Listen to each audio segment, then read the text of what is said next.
Hi, and welcome to our Blooming Catholic Life with Deanna Williston.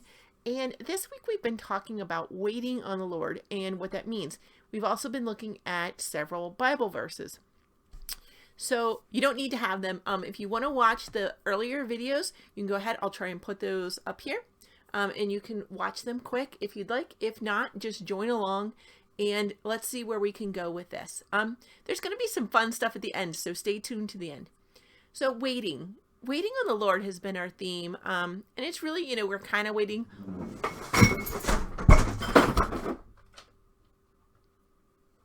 Never know what's going to happen to you. Give me just 1 second. Hi, we're back. Crisis totally averted. Yeah, waiting can be hard, even in times when you don't know what's happening, right? So we're going to look at some examples. We've been looking at those verses from the Old Testament and Israel waiting on the Lord. Now, our first selection from the week was from Exodus that you could have chosen. So it's the time when Moses is going up to the mountain and God gives him the 10 Commandments. So Moses waited on the Lord and the people were waiting to find out. They'd followed him and they really weren't sure. The term used was, they were going to leave Egypt so that they could worship the Lord. And they're not sure anymore what that means. It's been so long since they really worshiped him. They're not sure what that means. And so Moses is going up to find out and they're waiting. And they're waiting pretty impatiently. So what are things that we can do when we wait? We shouldn't go off and make a golden calf, but sometimes we do. We get discouraged when we're waiting for something really good in our life to happen and we're like, nothing good is ever going to happen. I shouldn't have even tried this. Why did I bother? Let's just give it all up and go with what we know, right? So they went back and they started worshiping like the gods from Egypt. And we don't want to do that. So think of go through those verses we were doing and think of how Israel waited and what worked, what didn't work so much, right? Because some people were more successful at waiting than others. So we can if you're a kind of person that likes to make a chart, you can kind of make a little chart to go along here. And then think of times when you have waited, friends, times when you've been waiting. When you're a kid, you were probably waiting for like a holiday or vacation, that excitement of Christmas morning, especially Christmas morning, if your parents wouldn't let you get up until a certain time or something, right? That anticipation just builds and builds. And you can see how that translates to your adult life as well. There's times when you're so excited. Like, what about if you're pregnant? I have a little cousin pregnant right now, and she's already had a baby, but I know the anticipation is just so through the roof right now for this new baby. She's so excited to find out. She wants the baby to be healthy, and she just has probably all these plans, and she's waiting, and trying to wait, and it's difficult. And she's working and raising her other son through this, and it's waiting. Other friends are waiting on a diagnosis. I have another friend who's in the hospital right now. Her cancer keeps coming back and they take more and they're just very puzzled by her case. And so she's waiting for a resolution, right? And a cousin who's got ALS and she's waiting on a resolution. She kind of knows the progression, but when is it going to happen? Or is there going to be a miracle? Because she is waiting on that miracle. And another cousin with cancer, and she's waiting on a new diagnostic test, and she's waiting. And sadly, I know this sounds horrible. I have another cousin who just lost her son. We've talked about that a couple of times, and she's still, I think, kind of holding her breath. She doesn't know how to live, so she's waiting. She's very much like Israel in the desert, right? She's left what she knew, and she doesn't know how to function yet. I think a lot of people are in that place.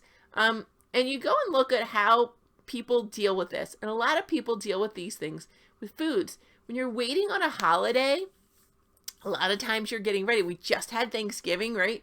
And so a lot of people were prepping a whole bunch of foods. And there's foods that go with each holiday. And so you kind of start anticipating them as the time gets closer. So it might have been your turkey or your pumpkin pie. In my case, the family recipes of the tortillere or the Grandma Williston's enchiladas, and you start thinking about those treats at that time of year. And so that's why some of them you end up only making them at that time of year, because they become so special and so tied in with that waiting. they're a part of that, and it seems almost wrong to have them other times. Sometimes it can be treats like cookies, and you're getting ready, and that takes a long process of making them. Sometimes you have to knead them, then you have to set them in the, you put the dough in a big ball, and you might have to put it in the fridge for a couple hours, and that's waiting. And then you have to roll them out. You really have to work them, right? You're rolling them and rolling them and rolling them out, and then you get to cut them out, and then you have to decorate them, or you might bake them and then decorate them. So it's all this big, long process, and you're waiting all along for this big trampoline. But maybe when you're done baking, you won't even eat them for another week or so.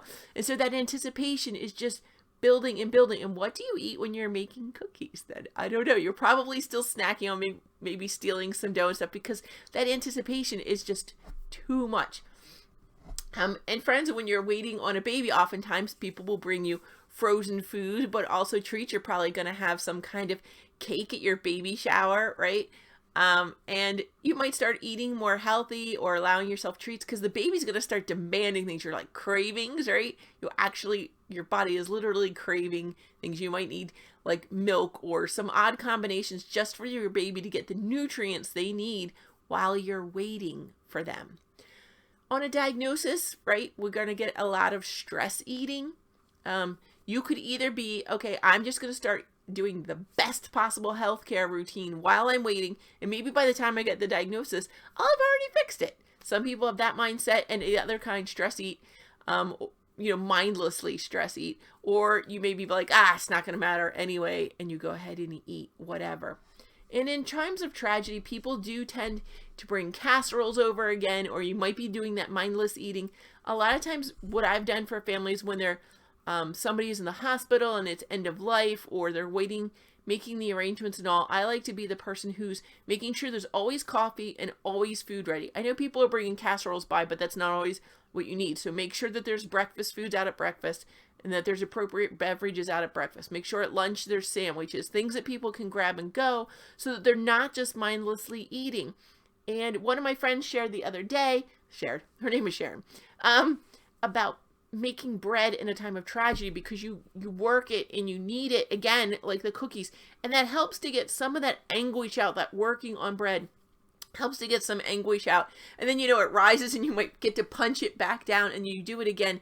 And then there is something very comforting about fresh, warm bread. And I think she said she took it to her loved one who had just lost someone, and that person just hugged it, because it was warm and fresh and soft, and it had that smell of new life that comes off of bread, right? And I think you can all see where I'm going with it, because Jesus is bread. He's the finest bread. He is the heavenly bread, and he was kneaded. He was literally beaten, and he rose. The analogies between Jesus and bread, okay, maybe you believe in coincidences. I don't. But he is the Word. He created things. And I think bread is a great tool that God gave us to understand Jesus, right? Because he was beaten, he was bruised, and he rose again, and he comes back to us. Like a sourdough starter, he rises again. You can use him again and again. And are we turning to him in our tragedies? I remember a particularly bad time in my life, and I was sobbing, and I just wanted to get to, somebody just took me to adoration and just left me there, because that's what I needed to do. I needed to fall at the feet of the cross, right, and stay in adoration. And being able to go and receive the Eucharist in that time is such an immense blessing. It feeds your soul. Turning to God's Word, if you don't have access to adoration or the Eucharist, turning to God's Word and reading it. Do you go and pray to him? I remember the darkest night of my life happened when I was a little girl. In the middle of the night, something very terrible happened to me, and there was not belief in what had happened. It was pretty outrageous what I said happened, and so nobody believed me. And they told me it was a bad dream and go back to bed, and they let me sleep somewhere else because I was unwilling to go back to my bedroom. And so they had me sleep in the living room, thinking it would be a novelty and it would be fun, and I would just go to sleep. No, I heard every blessed tick of that clock all night long, because I was a little girl and nobody had taught me really to go to God in my distress yet. So I encourage you, this is kind of a goofy craft. So when I was doing this series, I realized the first day we were listening, investigating our words by listening, and then the next day we were really using our eyes and seeing the words of God. And so I was like, how could I ever do tasting?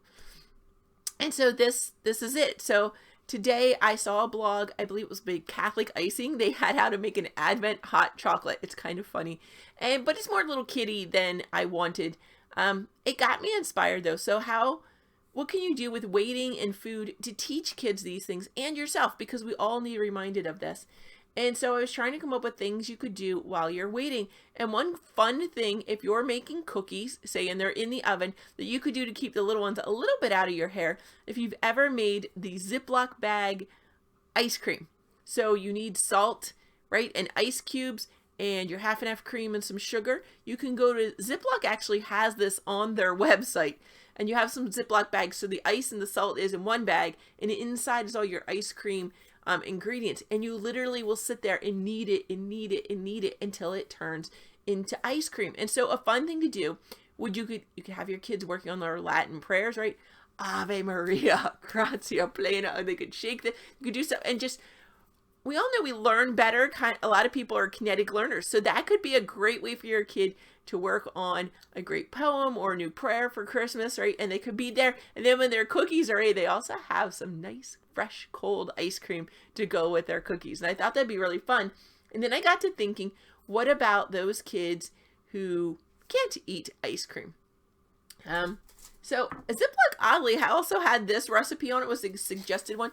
It may look a little odd. This is a Halo tangerine, and I quartered each one, and you drizzle it with honey and salt and cinnamon. So I'm going to try this for the first time here. I baked them at 350 for 20 minutes.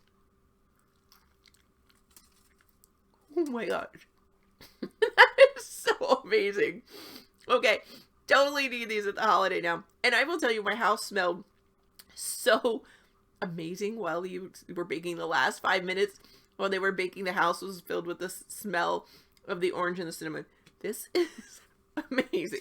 Okay, so totally gonna do a plateful of those. So if you can't make cookies, and you could totally, instead of using the honey, you could maybe drizzle them with sprinkles, whatever works for your household. And so you could have those. You could still make your ice cream or whatever. Work on those prayers. You could have the kids rolling out the cookies, doing the rolling bit while you're doing it. You can have them hop up and down, make a little game of it, right? Hey, if you live in a warmer climate, you could have a hopscotch going where they learn their prayers. Just saying, that could be something fun. And so just to increase not only that sense of waiting and associating foods with waiting, but giving them some appropriate healthy foods as well as treats. And then also making sure that when you're teaching them about waiting, you're giving them the bread of life. You don't have to actually give them the Eucharist. They could be reading a Bible story out loud to each other. They could be learning, like I said, learning their prayers. They could come up with something to do. They could be sitting there coloring a picture, but teaching them that when they're waiting, they should turn to the Lord.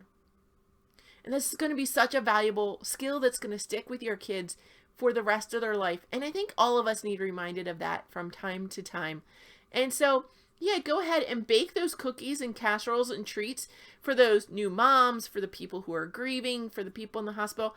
Include a little prayer card on, or say a spiritual bouquet. Spiritual bouquet is where you might say X number of, have a little card and be like, I said 10 rosaries for you. And include that in your note card. It's called a spiritual bouquet. It can be anything, doesn't have to be a rosary. It could be Our Fathers. You could pick any prayer, and so that you're praying those while you're working on that food for them, or maybe you're knitting them a prayer shawl. Remember we talked about having our squares and rectangles, and we've already made hats and slippers. You could totally just keep going, make a big rectangle for a prayer shawl that you've been praying on all along the whole time that you're making it. It's like weaving prayer into it. Just such beautiful ideas of making sure that when we remember, so we work on it now when we're waiting on fun things, kind of like cookies and stuff, and we're wrapping gifts that we can work on prayers and stuff. And when we have those tragedies, those big things in our life that we're kind of, we remember, because we've made it into a routine, we remember that we turn to the Lord. And may God give us the strength and the grace to really live this in our lives every day. God bless you, friends, and keep on waiting on the Lord.